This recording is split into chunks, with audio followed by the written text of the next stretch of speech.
Fire protection নিয়ে যে পড়াশোনা আমরা করছি তার অন্যতম একটা বড় বিষয় হলো type of building, types of construction. আমরা বিল্ডিংগুলোকে আগুন কতটা সে আটকে রাখতে পারবে এর ভিত্তিতে কতগুলো ভাগে আমরা ভাগ করেছি। ন্যাশনাল বিল্ডিং কোড এরকম 4 ধরনের টাইপ অফ কনস্ট্রাকশনের কথা বলা হয়েছে। Type 1, type 2, type 3, type 4। Type 1টা এবং টাইপ 2 এই দুটোই হচ্ছে এদের দুজনেরই building height is more than 15 metre, 15 মিটারের উপরে হচ্ছে এদের বিল্ডিং হাইট। কিন্তু দুটোর মধ্যে একটা বেসিক তফাৎ হচ্ছে যে এই যে টাইপ 1 কনস্ট্রাকশন এরা প্রায় 3 থেকে 4 ঘন্টা পর্যন্ত আগুনটাকে আটকে রাখতে পারবে।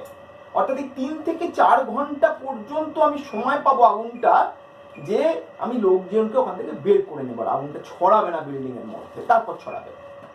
এই টাইপ 2 এর ক্ষেত্রে সেটা হয়ে যাবে হচ্ছে 2 থেকে 3 ঘন্টা। টাইপ 3 সেটা হচ্ছে 1 ঘন্টা মতো। টাইপ 4 এ সেরকম কিছু নেই। এবারে এই টাইপ 1 এবং টাইপ 2, টাইপ 1 এর প্ল্যানিং, টাইপ 1 এর কনস্ট্রাকশন এমন ভাবে করা হয় যাতে সে অনেকক্ষণ পর্যন্ত আগুনটাকে আটকে রাখতে পারে, মানুষজনকে ভেতর থেকে আমি বাদ করতে পারি। জেনারেলি কোন কোন বাড়িগুলো বলা হয়? হাই রাইজ বাড়ি, বিল্ডিং যেগুলো অনেক উঁচুতলা বাড়ি, যেগুলো অফিস হবে, যেগুলো শপিং সেন্টার হবে, রেসিডেন্সিয়াল ইউনিট হবে, সেই সমস্তগুলো high rise office, high rise residence, এই সমস্তগুলো আমরা এই টাইপ 1 এর মধ্যে আমরা ফেলবো। টাইপ 2 এর মধ্যে আমরা তুলনামূলকভাবে যেগুলোর মধ্যে আমরা অতটা টেকনোলজি আমরা ভালোভাবে ওখানে ইউজ করছি না, অর্থাৎ যার আগুন আটকানোর ক্ষমতা অতটা হবে না, কিন্তু বাড়ির টাইপোলজিগুলো একই রকম, সেই রেসিডেন্সিয়াল, সেই কমার্শিয়াল, একই রকম টাইপের। টাইপ 3 হচ্ছে অর্ডিনারি বাড়ি, ছোটখাটো সাধারণ মানুষ যে বাড়ি জঙ্গলতে থাকেন, একতলা দোতলা বাড়ি, এই সমস্ত যে বাড়িগুলো সেগুলো হচ্ছে টাইপ 3। এগুলোতে 1 ঘন্টা পর্যন্ত আগুন আমরা আটকে রাখতে পারি। টাইপ 4 এ যেটা বলা হচ্ছে সেটা হচ্ছে যেখানে উডটা একটা, টিম্বারটা একটা মেজর কনস্ট্রাকশন এলিমেন্ট হিসেবে ইউজ করা হয়। এই টাইপ 4 এর বাইরেটা হচ্ছে নন কম্বাস্টেবল দিয়ে আমরা করি, কিন্তু ইন্টেরিয়রটা আমরা কাঠ দিয়ে করতে পারি। ভেতরের দেওয়ালগুলো, ভেতরের জানলা টানলা, ভেতরে এই সমস্তগুলো, ভেতরের যে পার্টিশন ওয়ালগুলো থাকে সেগুলোতে কাঠের একটা প্রচুর ব্যবহার সেখানে কাঠের থাকে। তাই এই হলো 4টে টাইপ অফ কনস্ট্রাকশন সম্বন্ধে যেটুকু বলার। এবারে আমরা আসি মূল যে পড়াশোনাটা, অর্থাৎ একটা বাড়িকে ফায়ার প্রুফ করার জন্য আমাকে কি কি করতে হবে। মেনলি এই পড়াশোনাটা 3টে অ্যাসপেক্টে আমরা করব। একটা হচ্ছে ডিটেকশন, বাড়িতে যে আগুন লেগেছে সেটা আমি জানবো কিভাবে। এর জন্য অবশ্যই সবাই বুঝতে পারছো যে এর জন্য কিছু ডিটেকশন, কিছু অ্যালার্মে থাকবে, স্মোক ডিটেক্টর থাকবে, কিছু ক্লোজ সার্কিট টিভি থাকতে পারে, এবং জেনারেলি খুব হাই রাইজ যে বিল্ডিং গুলো হয় সেখানে সেই সমস্ত বিল্ডিং এর গ্রাউন্ড ফ্লোরে একটা করে ফায়ার ডিপার্টমেন্টের একটা অফিস থাকে। ফায়ার ডিপার্টমেন্ট বলতে আমি গভর্নমেন্ট অফিস বলছি না, ওই বিল্ডিং এর নিজস্ব একটা অফিস থাকে যেখানে ক্লোজ সার্কিট টিভি থাকে, যেখানে বসে একজন সবসময় ফায়ার অফিসার থাকেন, তিনি লক্ষ্য রাখেন ওই বিল্ডিং এর মধ্যে কোথায় আগুন লেগেছে কিনা। এটা রাখতে হয় খুব উঁচুতলা বাড়ির ক্ষেত্রে।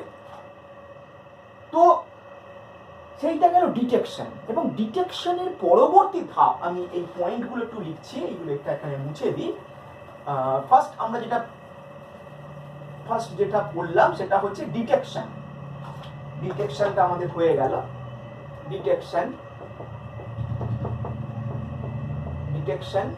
ডিটেকশনের পরে আমাদের আসছে ইভাকুয়েশন। ইভাকুয়েশন মানে হচ্ছে ওই বাড়িতে, যে বাড়িতে আগুন লেগেছে সেই বাড়ি থেকে মানুষজনকে বের করে নেব। তাহলে আমি কিভাবে বের করব মানুষজনকে? তো মানুষজনকে বার করতে গেলে একজন মানুষ ঘরের মধ্যে বন্দী অবস্থায় রয়েছেন, প্রথমে তাকে দরজা দিয়ে বেরোতে হবে। দরজা দিয়ে বেরোনোর পর উনি করিডোর থেকে বেরিয়ে উনি এই যে ভার্টিক্যাল যে মুভমেন্টটা উনি করবেন সেটা তিনি স্টেয়ারকেস দিয়ে করতে পারেন, লিফট দিয়ে করতে পারেন, র্যাম্প দিয়ে করতে পারেন, এসকালেটর দিয়ে করতে পারেন। এগুলো নিয়ে আমাদের পড়াশোনা করতে হবে। এছাড়া হাই রাইজ বাড়িতে ফায়ার ব্যালকনি থাকে। ফায়ার ব্যালকনি মানে হচ্ছে একটা তিন দিক ওপেন, তিন দিক খোলা ব্যালকনি, প্রজেক্টেড অবস্থায় থাকবে এবং সেখানে রেলিং থাকবে কিন্তু গ্রিল থাকবে না। সেইখানে এসে আগুন লাগলে সেইখানে এসে মানুষজন দাঁড়াবেন এবং ফায়ার ডিপার্টমেন্ট থেকে যারা আসবে আগুন নেভানোর জন্য, দমকল যাদের আমরা বলি, তারা এসে ওই ল্যাডার দিয়ে তাদেরকে সেখান থেকে উদ্ধার করে নিয়ে যাবে বা অন্য কোনো ব্যবস্থা সিস্টেমে তাদের ওখান থেকে উদ্ধার করবে। এইটা হচ্ছে ফায়ার ব্যালকনি। তাহলে এই যে দরজা, এইখানে কি কি আমাদের পড়াশোনার ব্যাপার রয়েছে? যে দরজাটা থাকবে, এই দরজা নিয়ে কিছু পড়াশোনার ব্যাপার রয়েছে। দরজার চওড়াটা কতটা হবে, দরজার যে পাল্লাগুলো থাকবে সেইগুলো কোন দিকে খুলবে, দরজার দেওয়ালটা কিরকম, দরজার যে পাল্লাটা হবে তার সারফেসটা আমি কিরকম করব, দরজার হাইটটা আমি কতটা করব, এই সমস্ত পয়েন্টগুলো, দরজার চওড়া কতটা হবে, দরজা কোন দিকে খুলবে। যেমন দরজা কিন্তু খুলবে বাইরের দিকে, ঘর থেকে বাইরের দিকে, ভেতর দিকে খুলবে না। দরজার যে শাটার সেইখানে কিন্তু কোনো কাঁচ, কোনো রকম মিরর লাগানো থাকনা চলবে না। ঠিক আছে, তাহলে এই দরজা নিয়ে আমাদের একটু পড়াশোনা করে নিতে হবে। নেক্সট আমাদের পড়তে হবে করিডোর নিয়ে বা প্যাসেজ নিয়ে, যেখান দিয়ে আমি ওই ভার্টিক্যাল যে আমার এক্সিটগুলো রয়েছে, লিফট বলো বা সিঁড়ি বলো, এইগুলোতে আমি যাব। তাহলে এই যে করিডোর, এই করিডোরটা চওড়াটা কতটা করব, করিডোরের মেঝেটা আমি কি দিয়ে করব, কোন ফ্লোরিং, কি টাইপের মেটেরিয়াল দিয়ে ফ্লোরিংটা করব, করিডোরের পাশে দেওয়ালটা কিরকম হবে, সেখানে এমার্জেন্সি লাইটের ব্যবস্থা কিরকম থাকবে, কারণ আগুন যখন লাগে তখন মেন যে কারেন্টে মেন যে লাইটিং এর ব্যবস্থা সেটা কিন্তু বন্ধ হয়ে যায়, তখন এমার্জেন্সি লাইটিং এর ব্যবস্থা করতে হবে। সেই দেওয়ালে সাইনেজের ব্যবস্থা করতে হবে যে এই দিক দিয়ে গেলে আমি সিঁড়ি পাবো, এই দিক দিয়ে গেলে আমি লিফটে পৌঁছবো, এবং এই যে সাইনেজগুলো, এই সাইনেজগুলো গ্লো সাইন হবে, অর্থাৎ অন্ধকারেও জ্বলবে, এই রকমের ব্যবস্থা কিন্তু রাখতে হবে। এটা নিয়ে আরো কিছু তথ্য আমরা পরবর্তী ক্ষেত্রে পড়বো। এরপর আসবে যেটা, সেটা হচ্ছে যে সিঁড়ি অলরেডি আমরা সিঁড়ি সম্বন্ধে আমরা হয়তো পড়েছি কিছু, যে সিঁড়ির রাইজার, ট্রেড, রাইজারের উচ্চতা কতটা হবে, ট্রেডের চওড়া কতটা হবে, আমি এক নাগাড়ে কতটা রাইজার রাখতে পারি একটা ফ্লাইটে। ফ্লাইট মানে আশা করি সবাই জানো যে গ্রাউন্ড ফ্লোর থেকে ফার্স্ট আমি ল্যান্ডিংয়ে গেলাম, একটা ফ্লাইট, আমি 180 ডিগ্রি ঘুরলাম, দিয়ে ফার্স্ট ল্যান্ডিং থেকে ফার্স্ট ফ্লোরে গেলাম, সেকেন্ড ফ্লাইট। তো এই একটা ফ্লাইটে কটা রাইজার রাখবো, আমি যে রেলিং রাখবো সেই রেলিংয়ের হাইটটা কতটা দেবো, কটা করে রেলিং থাকবে, সিঁড়ি যেটা হবে তার ইনক্লিনেশন কতটা করতে হবে, সিঁড়ির মেটেরিয়ালটা কি দিয়ে করতে হবে, যাতে এগুলো একটা স্লিপ যাতে না করে, এমন মেটেরিয়াল দিয়ে করবো যাতে আমি খুব জোরে যখন দৌড়বো বা জোরে যখন নামবো পাটা যেন স্লিপ না করে, সেই ধরনের মেটেরিয়াল দিয়ে ফ্লোরিং করতে হবে। খুব চকচকে করবো কিন্তু আমার হাঁটাচলা করতে অসুবিধা হবে, সেই ধরনের ফ্লোরিং করলে কিন্তু আমার চলবে না। তাহলে এই সমস্তগুলোকে আমাকে, তথ্যগুলো আমাকে মাথায় রাখতে হবে সিঁড়িটার ক্ষেত্রে। লিফটের ক্ষেত্রে একই রকম গল্প, যে ওই হাই রাইজ বিল্ডিং এ ওই ফায়ারের জন্য স্পেশাল এক ধরনের লিফট থাকে, ফায়ার লিফট বলে। আগুন যখন লাগে তখন সেই লিফটে করে তাদেরকে ওঠানামা করানো হয়। স্টেয়ারের ক্ষেত্রে একটা বলতে আমি ভুলে গেছি, স্টেয়ার দু ধরনের হবে, একটা ইন্টারনাল স্টেয়ার, এক্সটার্নাল স্টেয়ার। অর্থাৎ একটা এক্সটার্নাল স্টেয়ার রাখবো যেটাকে ফায়ার এসকেপ স্টেয়ারকেস বলে, যেটা বিল্ডিং থেকে পুরোপুরি আলাদা, বিচ্ছিন্ন করে রাখা হবে সেটাকে বিল্ডিং থেকে, এবং খোলাও রাখতে পারি আমি, সেটা নিয়েও আমাদের একটু পড়াশোনা করতে হবে। ইন্টারনাল স্টেয়ারকেস মানে আমরা যে স্টেয়ারকেসগুলো জেনারেলি আমরা যেগুলো দেখি তারও একটা ইন্টারনাল, মানে পুরোপুরি চারদিকে বদ্ধতা নয়, ইন্টারনাল মানে তার এক্সটার্নাল সারফেস রাখতেই হবে। আর এক্সটার্নাল স্টেয়ারকেস মানে সেটা বাড়ি থেকে পুরো আলাদা করে বের করে রাখা হয়েছে একটা। তাহলে এই গেল লিফট গেল, এই গেল স্টেয়ার গেল, র্যাম্প রাখতে পারি আমি ভার্টিক্যাল চুট রাখতে পারি, যেটা আমাদের দেশে খুব বেশি হয়তো ইউজ হয় না, কিন্তু বাইরের দেশে এই ভার্টিক্যাল চুট এটা কিন্তু ইউজ হয়। আমি ওপর থেকে চুটের মধ্যে ঢুকলাম, আমি সোজা তলায় চলে যাব। তাহলে এইগুলো করে আমি এই সমস্ত জিনিসপত্রগুলোকে নিয়ে আমাকে এই বিষয়ে পড়াশোনা করতে হবে, এই বিষয়ে কিছু নোট আমি দিয়ে দেব। নেক্সট আমাদের যেটা আসবে সেটা হলো এক্সটিংগুইশ। এক্সটিংগুইশ মানে হচ্ছে ওই আগুনটাকে নেভানোর ব্যবস্থা। এক্সটিংগুইশ আমি কি করে করতে পারি, কি কি দিয়ে করতে পারি? আমি অটোমেটিক স্প্রিংকলার। অটোমেটিক স্প্রিংকলার জিনিসটা কি না, ঘরের ঠিক ছাদ তার ঠিক তলা দিয়ে নির্দিষ্ট দূরত্ব অন্তর জলের পাইপ যাবে এবং সেই পাইপের মধ্যে ছিদ্র থাকবে এবং সেই ছিদ্রটা স্পেশাল টাইপের কেমিক্যাল দিয়ে বন্ধ করা থাকবে, যে কেমিক্যালটা একটা সার্টেন টেম্পারেচারে গলে যাবে এবং পাইপগুলোর মধ্যে থেকে জল এসে তলায় পড়বে এবং আমার ঘরে যেখানে আগুন লেগেছে সেই জলে অটোমেটিক্যালি জল চলে আসবে। এবং এই পাইপগুলোর সাথে ওভারহেড ফায়ার রিজার্ভার, এখানে একটা বলে রাখি যে হাই রাইজ বিল্ডিং এ ফায়ার প্রোটেকশনের জন্য স্পেশালি ফায়ার রিজার্ভারের বন্দোবস্ত থাকে। তার কিছুটা থাকে গ্রাউন্ড ফ্লোরে, গ্রাউন্ডে, এবং থাকে ছাদে। 60% ওয়াটার ফায়ারের জন্য সেটা গ্রাউন্ডে রিজার্ভ করে রাখা হয় এবং 40% থাকে ওভারহেড ট্যাঙ্কে, যেটা কিন্তু ডোমেস্টিক রিজার্ভার নয়। ডোমেস্টিক রিজার্ভ আলাদা আর ফায়ার রিজার্ভার আলাদা, দুটো আলাদা, পুরো সেপারেট সম্পূর্ণ। ঠিক আছে, তাহলে এই ফায়ার রিজার্ভারের সঙ্গে এই ওভারহেড যে বললাম অটোমেটিক স্প্রিংকলার, সেইটার সঙ্গে কানেকশন থাকবে এবং আগুন লেগে গেলে এই অটোমেটিক স্প্রিংকলারের যে পাইপের মধ্যে যে ছিদ্রতা, সেখানে যে সিলিংটা থাকে কেমিক্যালের, সেই সিলিংটা গলে যায় এবং যেখানে আগুন লেগে যায় সেখানে অটোমেটিক্যালি জল পড়তে শুরু করে দেয়।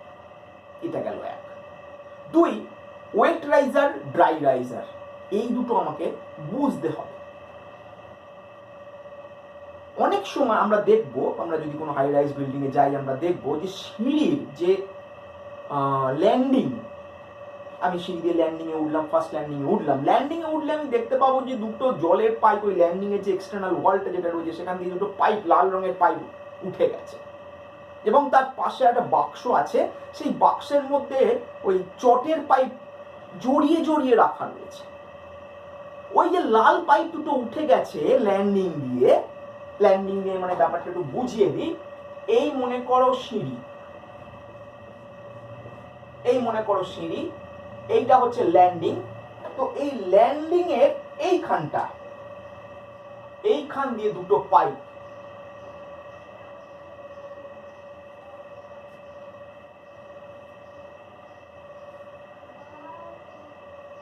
ভেতর দিয়ে যায়, দুটো পাইপ। এখানে অনেক সময় একটা করে দেওয়া থাকে, একটা বাক্স করে দেওয়া থাকে যার মধ্যে দিয়ে পাইপ দুটো যায়। তো এই পাইপ দুটো উঠে যায়। তাহলে এই পাইপ দুটোর মধ্যে একটা হচ্ছে ওয়েট রাইজার, WET। ওয়েট মানে কি? ভিজে, মানে তার মধ্যে জল আছে। কিভাবে জল আছে না, ওভারহেড ফায়ার রিজার্ভারের সঙ্গে তার যোগাযোগ রয়েছে।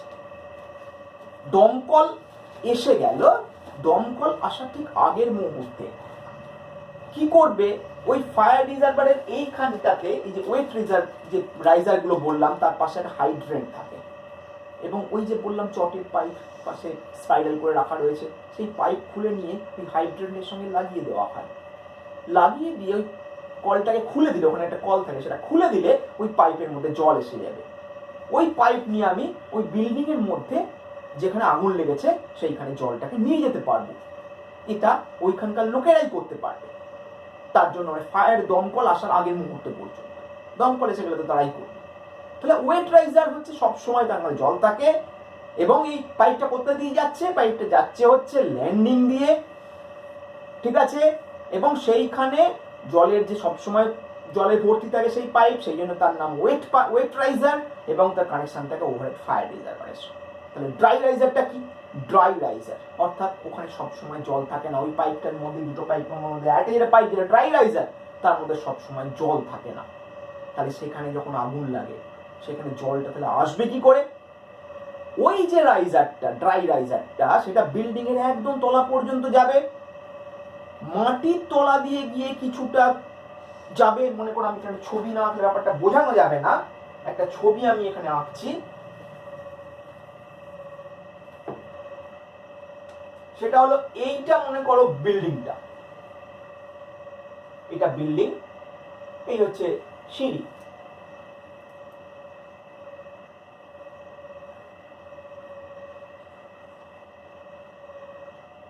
এই হচ্ছে সিঁড়ি। এই হচ্ছে গ্রাউন্ড। তো এই যেটা বললাম, ড্রাই রাইজারটা এইখান দিয়ে আসে, নেমে গ্রাউন্ডের এখানে গিয়ে আবার উঠে যায়, জমির ওপরে উঠে যায়, বিল্ডিং এর বাইরে গিয়ে জমির ওপরে উঠে যায়। এইখানে হচ্ছে ফায়ার হাইড্রেন্ট। আমরা পড়েছি সেকেন্ড ইয়ারে, ফার্স্ট সেমিস্টারে, ফায়ার হাইড্রেন্টের সাথে কানেকশন থাকে। ফায়ার হাইড্রেন্টটা কি না, দমকল কি করে, আসার পর ওভারহেড রিজার্ভারে জল তো খুব বেশি থাকে না, তাহলে কি হবে, বাইরে থেকে জল নিয়ে আসতে হয়। তাহলে বাইরে থেকে জল মানে পাশে পুকুর বা নদী কাছাকাছি যে জলের, বড় জলের যে সংস্থান রয়েছে, সেখান থেকে রিলে করে, পাইপে করে করে রিলে করে করে জলটা নিয়ে এসে এই হাইড্রেন্টের মধ্যে পাইপটাকে ঢুকিয়ে দেয়। নদীর সঙ্গে বা পুকুরের সঙ্গে যে কানেকশন করা যে পাইপটা, সেটা এইখানে ঢুকিয়ে দেয়। তাহলে কি হলো, ওই জলটা এর মধ্যে যে ঢুকে গেল, এটা ঢুকে গিয়ে জলটা এবার উপরে উঠবে। তখন আমি আবার আমার ওই যে ল্যান্ডিং এ যে পাইপগুলো বলেছিলাম, যে ঘোরানো পাইপগুলো বাক্সের মধ্যে রাখা থাকে, সেটা ওই হাইড্রেন্টের মধ্যে রাখানো রয়েছে, সেইখান দিয়ে সেই জলটা আমি আবার যেখানে আগুন লেগে সেখানে দিতে পারি। তাহলে এই হচ্ছে ওয়েট রাইজার, ড্রাই রাইজার।